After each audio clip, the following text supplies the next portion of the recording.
Crane and the Crab. An old and cunning crab had difficulty in catching fish. To avoid starvation, it came up with a plan to get food easily. It sat on the bank of the river with a sad face one day. On being asked, the crane said that he foresaw that there would be a famine and all the animals in the pond would die soon. The knife fish believed the crane and sought its help. The crane happily agreed to carry the fish in its mouth and leave them in another lake near the mountains. That way, the crane filled its stomach. One day, it decided to eat a crab and carried it on its back. The crab saw a lot of fish skeleton on a barren land nearby and asked the crane about it. The crane confessed proudly that it ate all the fish and now it would eat the crab. The crab acted quickly on hearing this and used its claws to kill the crane and save its life. Moral: do not believe hearsay. Check the authenticity of the information before acting.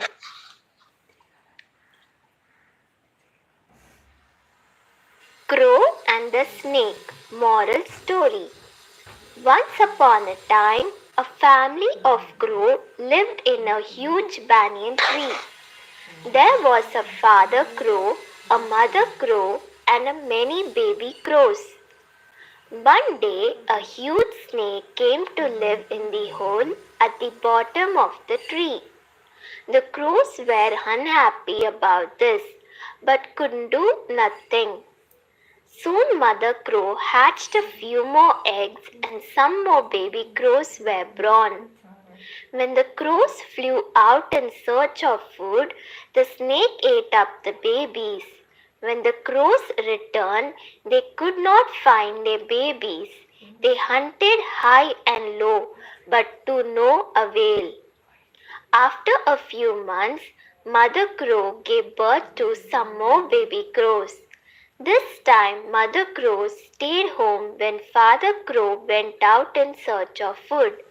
Ignoring the fact that Mother Crow was keeping a watchful eye on her babies, the snake still slithered up the tree and attacked the babies. Mother Crow tried to fight the snake off, but she was not strong enough. Other crows came to her aid, but the snake had already eaten the little ones and crawled back into its hole. When Father Crow returned, he found all the crows weeping. He consoled his wife who wanted to leave the tree house immediately. Father Crow said that this tree had been their home for many years and they must live here. He thought of asking a wise old fox for help in order to get rid of the snake. The old fox came up with a brilliant plan. He told them to go to the river bank the next morning where the ladies of the royal family would be bathing. Their clothes and valuables would be kept on the river bank while the servants would be watching over them from a distance. The fox asked the crows to pick up a necklace and while away making a raucous noise. This would make the servants chase them to the tree where the crows would drop the necklace into the snake's hole. So the next morning, when the crows flew to the river bank, Mother Crow picked up a pearl necklace and flew off as Father Crow crowed loudly to attract the servants' attention. The servants ran after the Mother Crow and reached the banyan tree, where they saw into the snake hole. As the servants were trying to take the necklace out with the help of a long stick, the snake came out of the hole and hissed at them menacingly. The servants beat the snake to death, and so Mother and Father Crow lived happily ever after in the banyan tree. The Monkey and the Log. Once some monkey were sitting in a tree. The tree was at such a place where construction of a temple was going on. A carpenter was sawing a huge log to cut it into two parts. Just then the bell rang for the lunch break. The carpenter pushed a wedge into the split portion of the half-sawed log and went to take his lunch, along with other workers. When the monkeys saw that there was nobody around, they jumped down from the tree and came near the temple. They began to play with the tools lying there. One of the monkeys, who was very curious about all those things, went round the half-sawed log, then sat on top of it.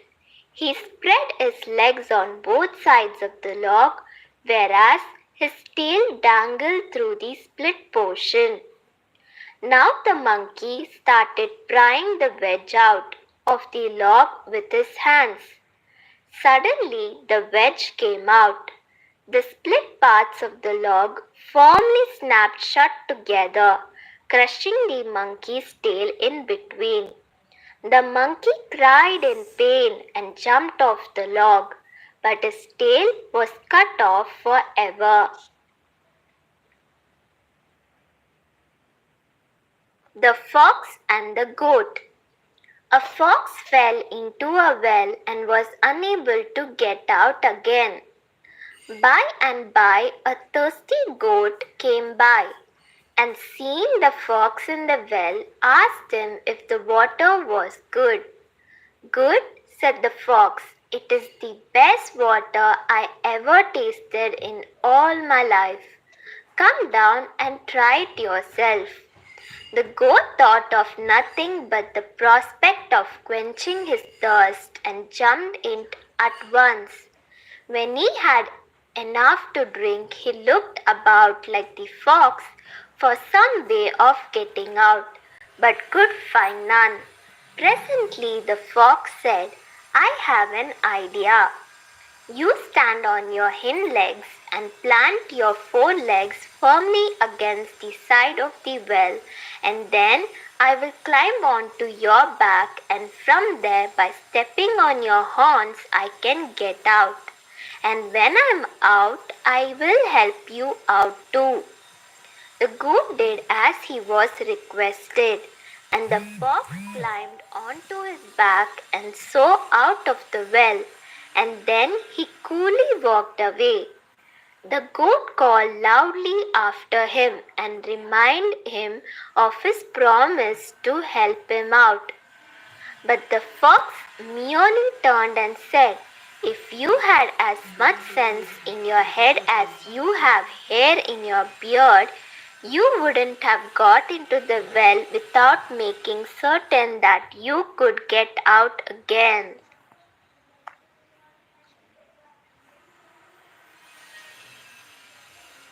How the crow got black color.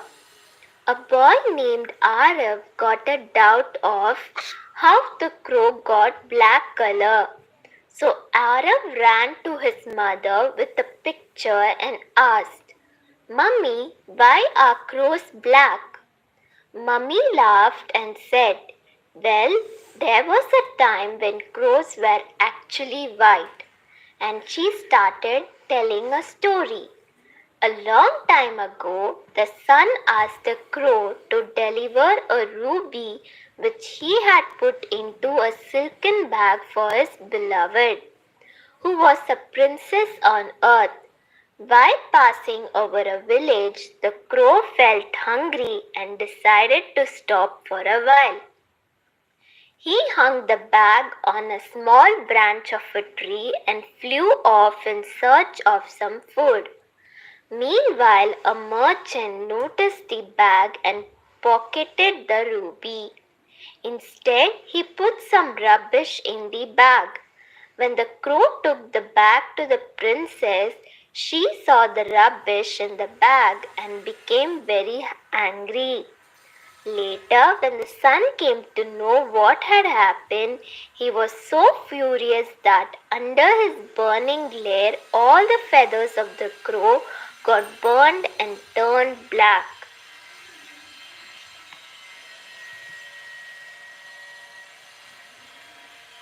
The Hungry Mouse. A mouse was having a very bad time. She could find no food at all. She looked here and there, but there was no food, and she grew very thin. And at last the mouse found a basket full of corn. There was a small hole in the basket, and she crept in. She could just get through the hole. Then she began to eat the corn. Being very hungry, she ate a great deal and went on eating and eating. She had grown very fat before she felt that she had had enough. When the mouse tried to climb out the basket, she could not. She was too fat to pass through the hole. "How shall I climb out?" said the mouse. "Oh, how shall I climb out?" Just then a rat came along and he heard the mouse. "Mouse," said the rat, "if you want to climb out of the basket, you must wait till you have grown as thin as you were when you went in."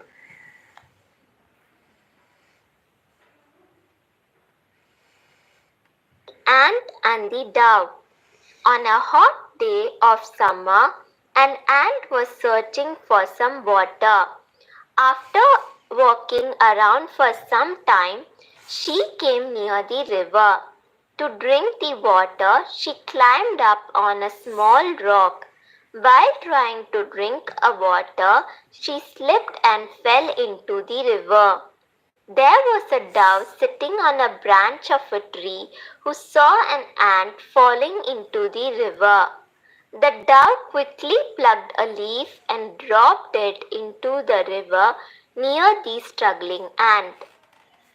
The ant moved toward the leaf and climbed up onto it. Soon the leaf drifted to dry ground and the ant jumped out. She looked up to the tree and thanked the dove. Later, the same day, a bird catcher nearby was about to throw his net over the dove, hoping to trap it. An ant saw him and guessed what he was about to do. The dove was resting and he had no idea about the bird catcher. An ant quickly bit him on the foot.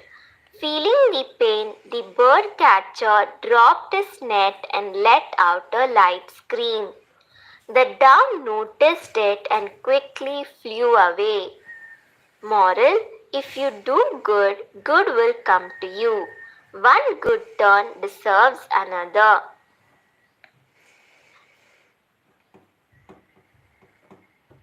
Plane tree. Two travelers walking in the noonday sun sought the shade of a wide-spreading tree to rest. As they lay looking up among the pleasant leaves, they saw that it was a plane tree. "How useless is the plane," said one of them. "It bears no fruit whatever and only serves to litter the ground with leaves." "Ungrateful creatures," said a voice from the plane tree. "You lie here in my cooling shade and yet you say I am useless? Thus ungratefully, O Jupiter, do men receive their blessings?" Moral: our best blessings are often the least appreciated.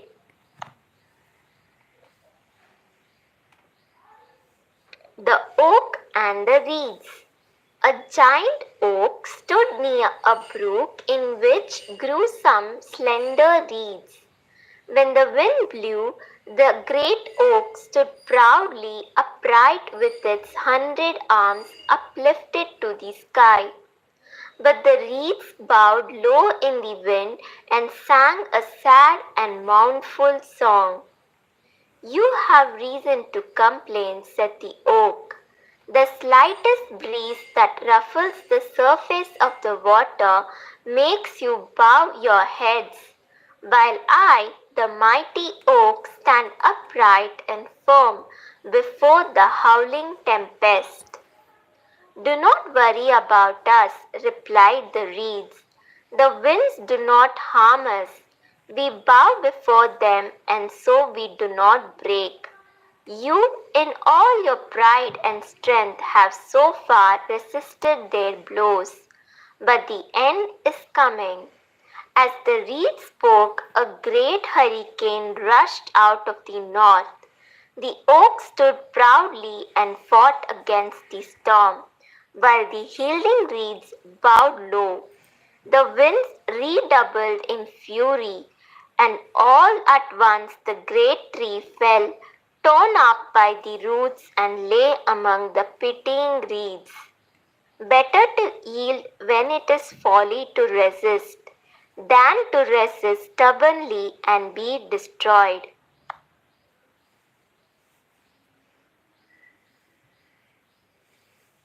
The Wild Boar and the Fox.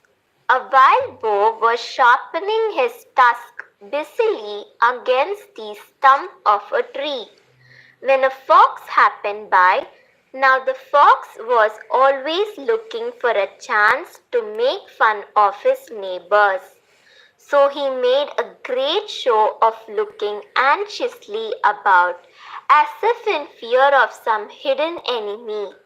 But the boar kept right on with his work. Why are you doing that? Asked the fox at last with a grin.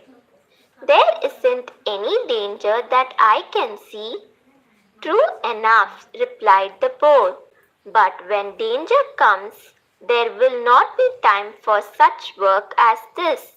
My weapons will have to be ready for use then, or I shall suffer for it.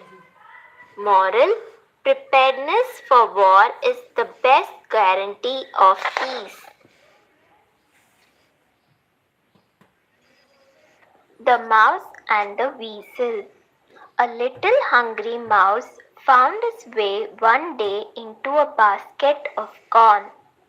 He had to squeeze himself a good deal to get through the narrow opening between the strips of the basket. But the corn was tempting and the mouse was determined to get in. When at last had succeeded, he gawked himself to bursting. Indeed, he became about 3 times as big around the middle as he was when he went in. At last, he felt satisfied and dragged himself to the opening to get out again. But the best he could do was to get his head out. So there he sat groaning and moaning, both from the discomfort inside him and his anxiety to escape from the basket. Just then a weasel came by. He understood the situation quickly. My friend, he said, I know what you have been doing. You have been stuffing. That's what you get. You will have to stay there till you feel just like you did when you went in. Good night and good enough for you. And that was all the sympathy the poor mouse got. Moral: greediness leads to misfortune. The Fox and the Leopard. A fox and a leopard, resting lazily after a generous dinner, amused themselves by disputing about their good looks. The leopard was very proud of his glossy, spotted coat and made disdainful remarks about the fox, whose appearance he declared was quite ordinary. The fox prided himself on his fine bushy tail with its tip of white, but he was wise enough to see that he could not rival the leopard in looks. Still he kept up a flow of sarcastic talk, just to exercise his wits and to have the fun of disputing. The leopard was about to lose his temper when the fox got up, yawning lazily. "You may have a very smart coat," he said, "but you would be a great deal better off if you had a little more smartness inside your head and less on your ribs, the way I am. That's what I call real beauty." Moral: a fine coat is not always an indication of an attractive mind.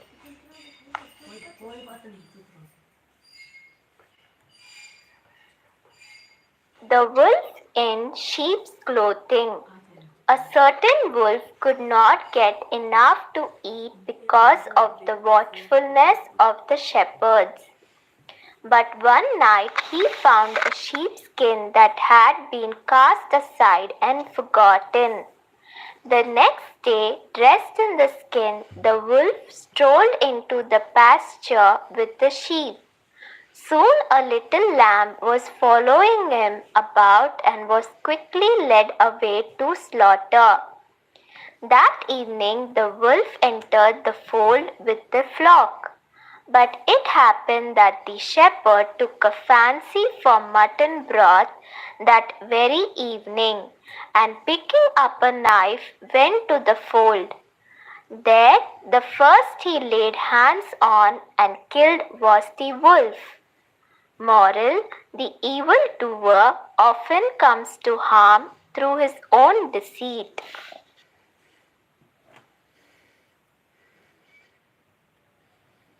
The Mother and the Wolf. Early one morning, a hungry wolf was prowling around a cottage at the edge of a village. When he heard a child crying in the house, then he heard the mother's voice say, "Hush, child, hush! Stop your crying, or I will give you to the wolf." Surprised but delighted at the prospect of so delicious a meal, the wolf settled down under an open window, expecting every moment to have the child handed out to him. But though the little one continued to fret, the wolf waited all day in vain. Then, toward nightfall, he heard the mother's voice again, as she sat down near the window to sing and rock her baby to sleep. "There, child, there! The wolf shall not get you. No, no! Daddy is watching, and Daddy will kill him if he should come near." Moral: do not believe everything you hear. The Fisherman and the Little Fish. A poor fisherman who lived on the fish he caught had bad luck one day and caught nothing but a very small fish. The fisherman was about to put it in his basket when the little fish said, "Please spare me, Mr. Fisherman. I am so small it is not worth while to carry me home. When I am bigger, I shall make you a much better meal." But the fisherman quickly put the fish into his basket. "How foolish I should be," he said, "to throw you back. However small you may be, you are better than nothing at all." Moral: a small gain is worth more than a large promise.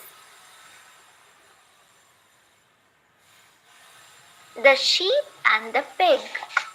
One day, a shepherd discovered a fat pig in the meadow where his sheep were pastured. He very quickly captured the porker, which squealed at the top of its voice the moment the shepherd laid his hands on it. You would have thought to hear the loud squealing that the pig was being cruelly hurt.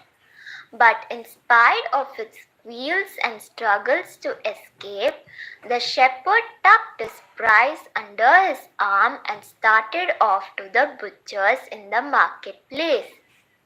The sheep in the pasture were much astonished and amused at the pig's behavior, and followed the shepherd and his charge to the pasture gate. "What makes you squeal like that?" asked one of the sheep. "The shepherd often catches and carries one of us, but we should feel very much ashamed to make such a terrible fuss about it like you do." "That is all very well," replied the pig with a squeal and a frantic kick. "When he catches you, he is only after your wool, but he wants my bacon. Gree." Moral: it is easy to be brave when there is no danger.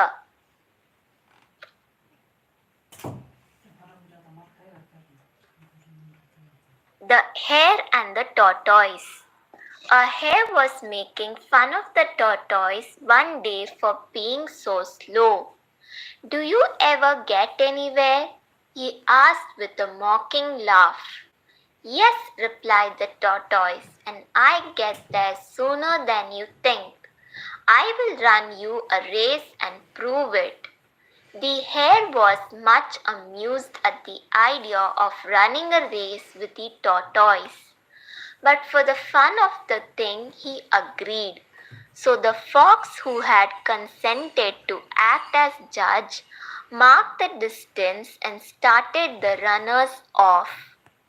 The hare was soon far out of sight, and to make the tortoise feel very deeply how ridiculous it was for him to try a race with the hare, he lay down beside the course to take a nap until the tortoise should catch up. The tortoise meanwhile kept going slowly but steadily, and after a time passed the place where the hare was sleeping. But the hare slept on very peacefully, and when at last he did wake up, the tortoise was near the goal. The hare now ran his swiftest, but he could not overtake the tortoise in time. Moral: the race is not always to the swift.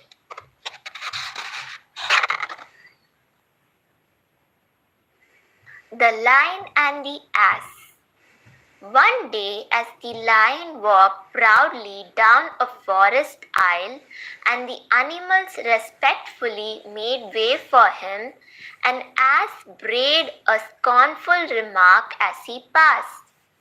The lion felt a flash of anger, but when he turned his head and saw who had spoken, he walked quietly on.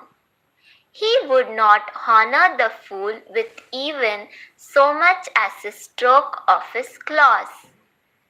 Moral: do not resent the remarks of a fool. Ignore them.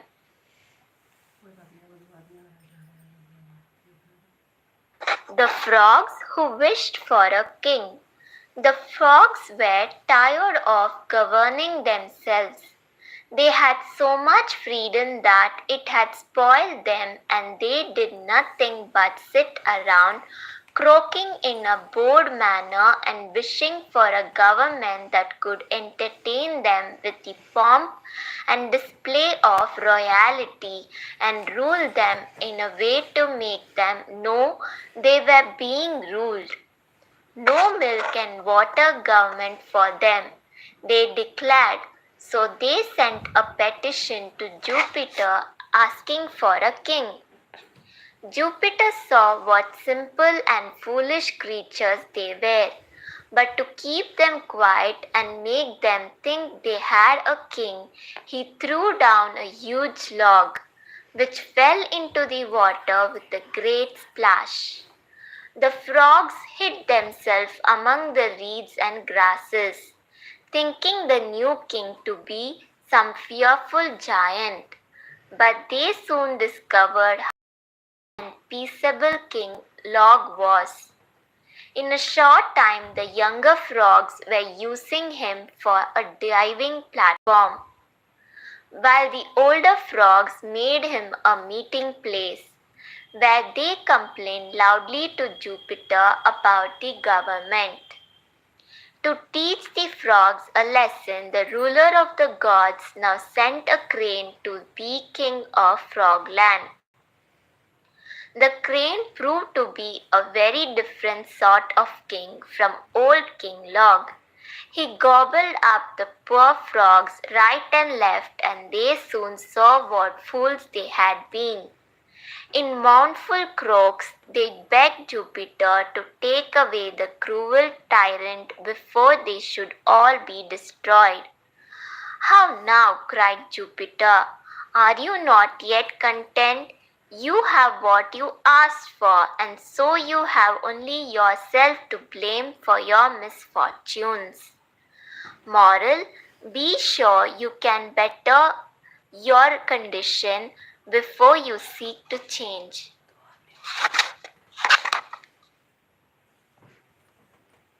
The Rat and the Elephant.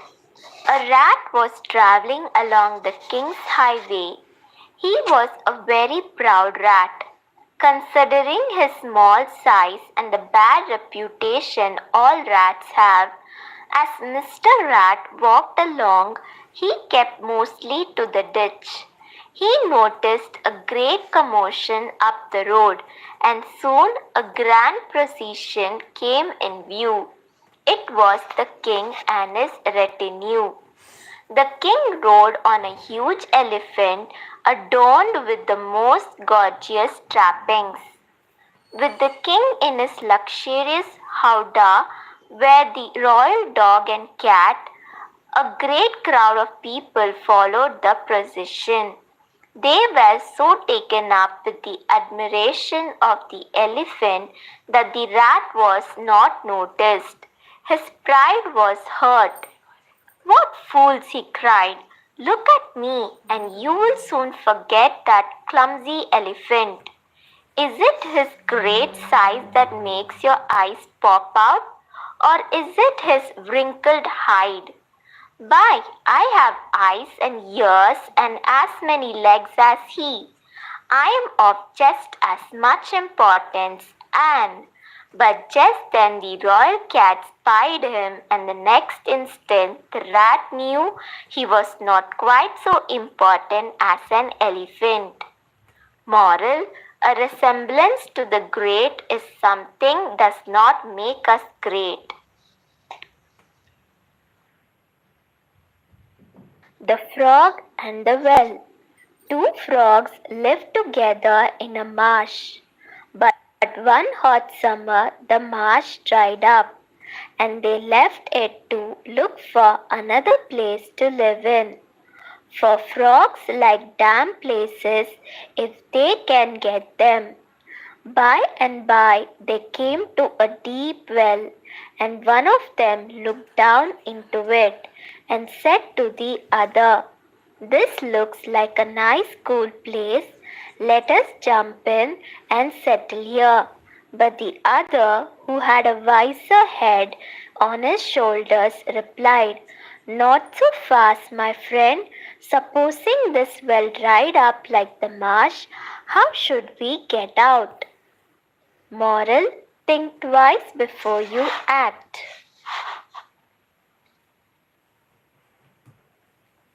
The Lion, the Bear, and the Fox. Just as a great bear rushed to seize a stray kid, a lion leaped from another direction upon the same prey. The two fought furiously for the prize until they had received so many wounds that both sank down, unable to continue the battle. Just then a fox dashed up and seizing the kid, made off with it as fast as he could go, while the lion and the bear looked on in helpless rage. How much better it would have been, they said, to have shared in a friendly spirit. Moral: those who have all the toil do not always get the profit. The Wolf and the Horse. A wolf on his rambles came to a field of oats, but not being able to eat them, he was passing on his way when a horse came along. "Look," said the wolf, "here's a fine field of oats. For your sake I have left it untouched, and I shall greatly enjoy the sound of your teeth munching the ripe grain." But the horse replied, "If wolves could eat oats, my fine friend, you would hardly have indulged your ears at the cost of your belly. There is no virtue in giving to others what is useless to oneself." The dogs and the hides. Some hungry dogs saw a number of hides at the bottom of a stream where the tanner had put them to soak. A fine hide makes an excellent meal for a hungry dog, but the water was deep and the dogs could not reach the hides from the bank. So they held a council and decided that the very best thing to do was to drink up the river. All fell to lapping up the water as fast as they could. But though they drank and drank until one after another, all of them had burst with drinking still. For all their effort, the water in the river remained as high as ever. Moral: do not try to do impossible things. The Wolf and the Lean Dog. A wolf prowling near a village one evening met a dog. It happened to be a very lean and bony dog, and Master Wolf would have turned up his nose at much meagre fare had he not been more hungry than usual. So he began to edge toward the dog, while the dog backed away. "Let me remind your lordship," said the dog, his words interrupted now and then as he dodged a snap of the wolf's teeth, "how unpleasant it would be to eat me now. Look at my ribs. I am nothing but skin and bone. But let me tell you something in private. In a few days my master will give a wedding feast for his only daughter. You can guess how fine and fat I will grow on the scraps from the table. Then is the time to eat me." The wolf could not help thinking how nice it would be to have a fine fat dog to eat instead of the scrawny object before him. So he went away pulling in his belt and promising to return. Some days later, the wolf came back for the promised feast. He found the dog in his master's yard and asked him to come out and be eaten. "Sir," said the dog with a grin, "I shall be delighted to have you eat me. I will be out as soon as the porter opens the door." But the porter was a huge dog whom the wolf knew by painful experience to be very unkind towards wolves. So he decided not to wait and made off as fast as his legs could carry him. Do not depend on the promises of those whose interest is to deceive you. Moral: take what you can get when you can get it. The Bull and the Goat. A bull once escaped from a lion by entering a cave which the goat herds used to house their flocks in stormy weather and at night. It happened that one of the goats had been left behind, and the bull had no sooner got inside than this goat lowered his head and made a rush at him, butting him with his horns as the lion was still prowling outside the entrance to the cave. The bull had to submit to the insult. Do not think, he said, that I submit to your cowardly treatment because I am afraid of you. When that lion leaves, I will teach you a lesson you won't forget. Moral: it is wicked to take advantage of another's distress. The Boys and the Frogs. Some boys were playing one day at the edge of a pond in which lived a family of frogs. The boys amused themselves by throwing stones into the pond so as to make them skip on top of the water. The stones were flying thick and fast, and the boys were enjoying themselves very much. But the poor frogs in the pond were trembling with fear. At last one of the frogs, the oldest and the bravest, put his head out of the water and said, "Oh, please, dear children, stop your cruel play. Though it may be fun for you, it means death to us." Moral: always stop to think whether your fun may not be the cause of another's unhappiness.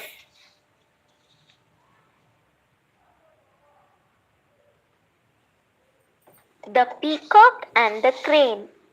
A peacock, puffed up with vanity, met a crane one day, and to impress him spread his gorgeous tail in the sun. "Look," he said, "what have you to compare with this? I am dressed in all the glory of the rainbow, while your feathers are grey as dust." The crane spread his broad wings and flew up towards the sun. "Follow me if you can," he said, but the peacock stood where he was among the birds of the barnyard, while the crane soared in freedom far up into the blue sky. Moral: the useful is of much more importance and value than the ornamental. The Rose and the Butterfly.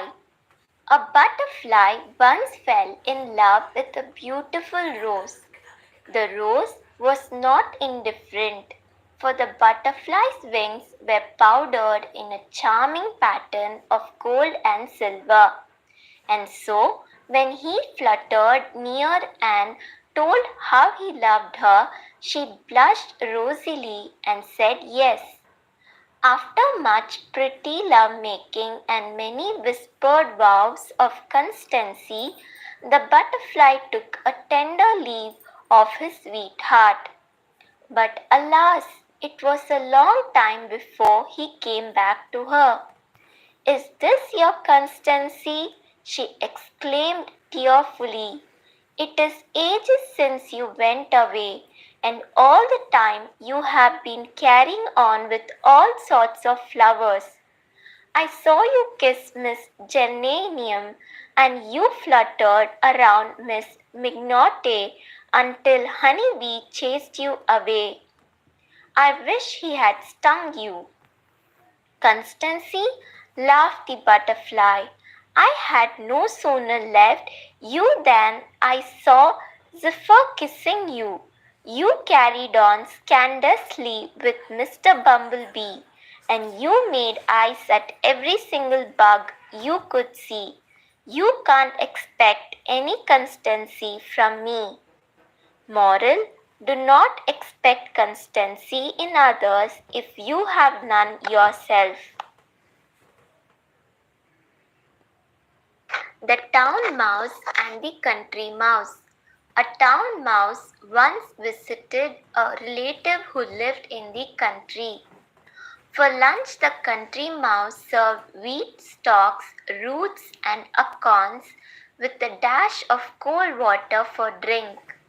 The town mouse ate very sparingly, nibbling a little of this and a little of that, and by her manner making it very plain that she ate the simple food only to be polite. After the meal, their friends had a long talk, or rather, the town mouse talked about her life in the city while the country mouse listened. They then went to bed in a cozy nest in the hedgerow and slept in quiet and comfort until morning.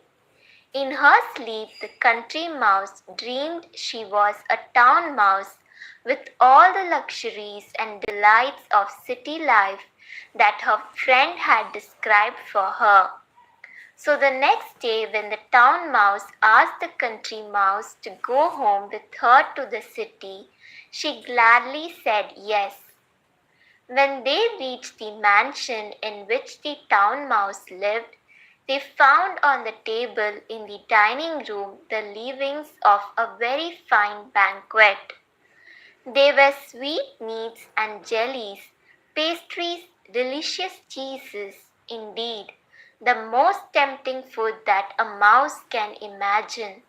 But just as the country mouse was about to nibble a dainty bit of pastry, she heard a cat meow loudly and scratch at the door. In great fear, the mice scurried to a hiding place. But they lay quite still for a long time, hardly daring to breathe. When at last they ventured back to the feast, the door opened suddenly and in came the servant near the table, followed by the house dog. The country mouse stopped in the town mouse den only long enough to pick up her carpet bag and umbrella. You may have luxuries and dainties that I have not, she said as she hurried away. But I prefer my plain food and simple life in the country with the peace and security that go with it. Moral: poverty with security is better than plenty in the midst of fear and uncertainty.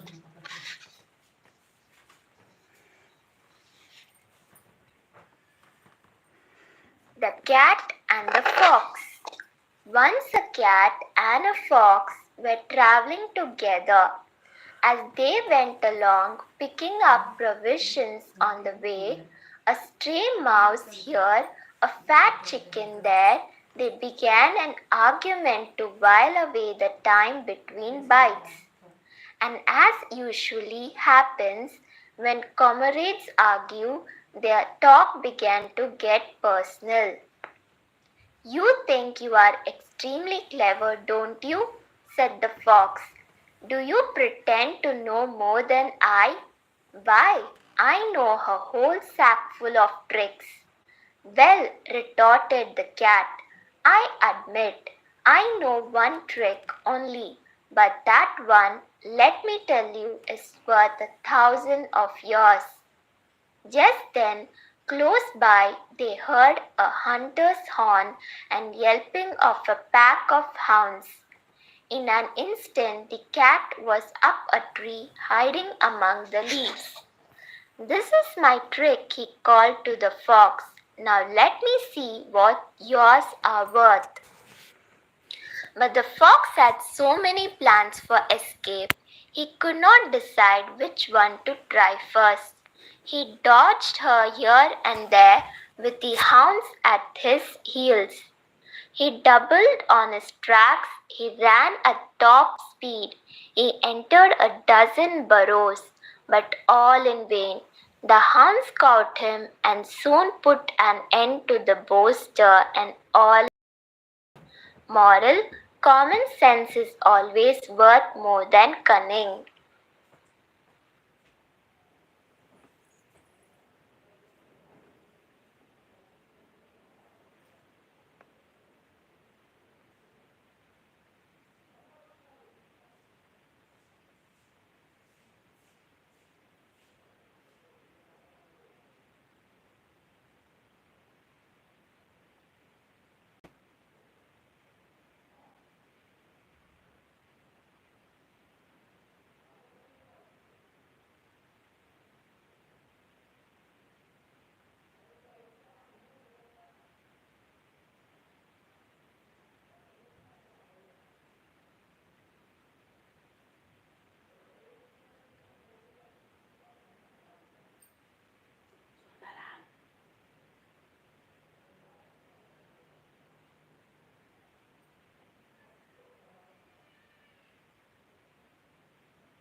The Cat and the Fox.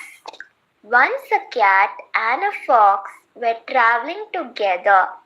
As they went along picking up provisions on the way, a stray mouse here, a fat chicken there, they began an argument to while away the time between bites. And as usually happens when comrades argue, their talk began to get personal. "You think you are extremely clever, don't you?" said the fox. "Do you pretend to know more than I?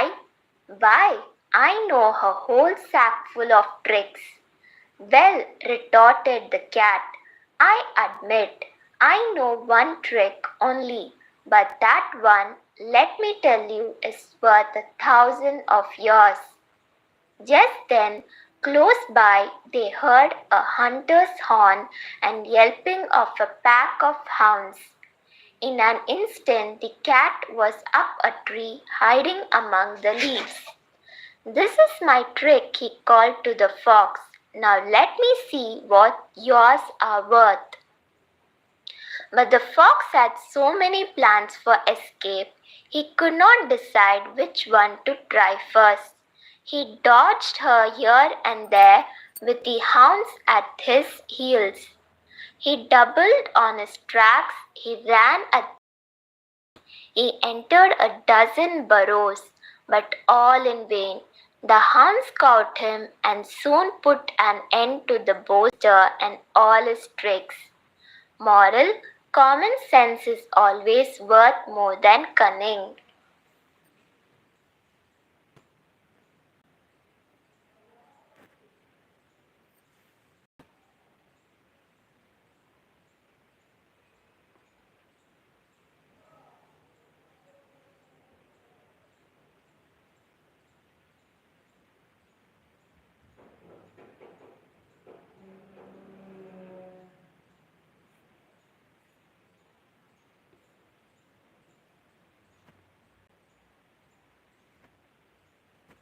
The Cat and the Fox. Once a cat and a fox were traveling together. As they went along picking up provisions on the way, a stray mouse here, a fat chicken there, they began an argument to while away the time between bites. And as usually happens when comrades argue, their talk began to get personal. You think you are extremely clever, don't you? Said the fox. Do you pretend to know more than I? Why, I know a whole sack full of tricks. Well, retorted the cat, I admit I know one trick only, but that one, let me tell you, is worth 1,000 of yours. Just then, close by, they heard a hunter's horn and yelping of a pack of